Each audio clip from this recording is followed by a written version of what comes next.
Hello, welcome to the video. So our topic is land cover and land use classification using satellite imagery and deep learning.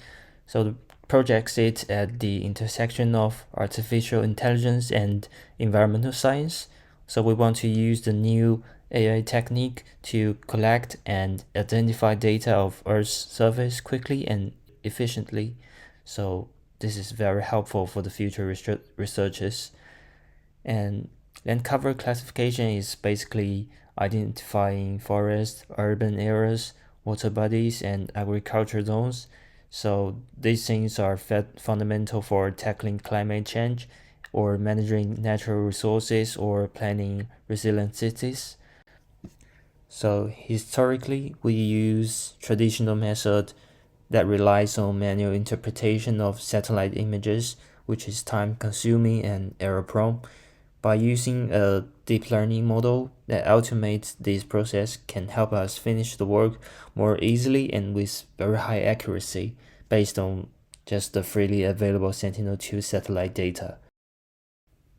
The accurate classification is crucial for numerous applications such as environmental monitoring, urban planning, agriculture, disaster management, or climate change studies, but it's not always perfect. Sometimes the cloud cover or atmospheric effect could just decrease the quality of images and mess up the result of classification.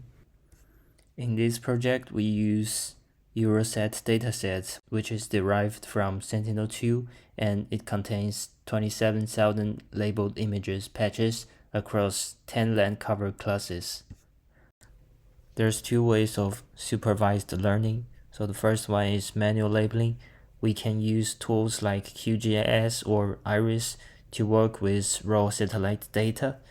Or the second one, we use pre-labeled dataset like what we did in this project. The 27,000 images are all pre-labeled for machine learning.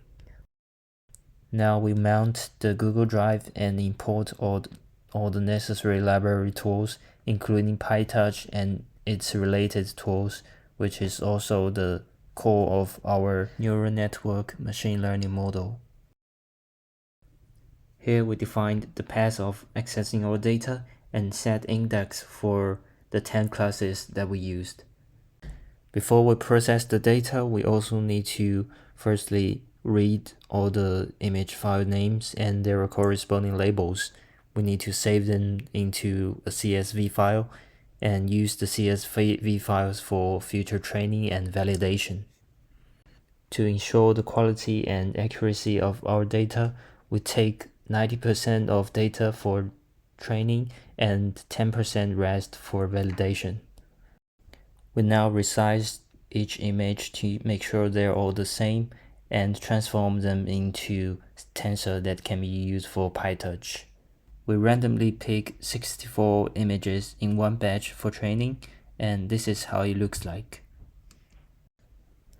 And now we define accuracy function, which compares the model's output with the true labels and returns the accuracy as a number, so we can tell whether our output has a good quality or not.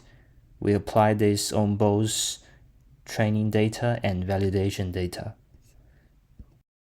We set epoch into 10 so it trains for 10 cycles over the data, and we plot the accuracy and loss of both data in versus their epoch.